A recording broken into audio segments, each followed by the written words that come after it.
Praise lord. స్తుతి మన స్థితిని మార్చునని పెద్దలన్నారు. మన ప్రార్థన కత్తి వంటిదైతే ఆ ప్రార్థనకు పదును స్తుతి. కాబట్టి ఎక్కువగా స్తుతి చేయడం అలవాటు చేసుకోవాలి. స్తుతి చేయుట యథార్థవంతులకు శోభస్కరమని 33వ సంకీర్తన మొదటి వచనంలో మనం చూస్తున్నాం.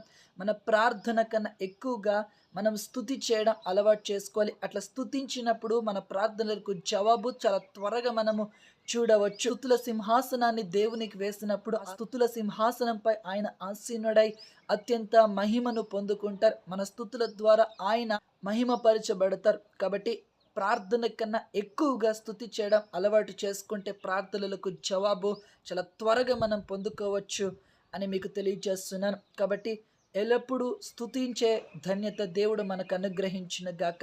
ఈ వీడియో గనక మీకు నచ్చినట్లయితే దయచేసి లైక్ చేయండి, షేర్ చేయండి, సబ్స్క్రైబ్ చేసుకోండి.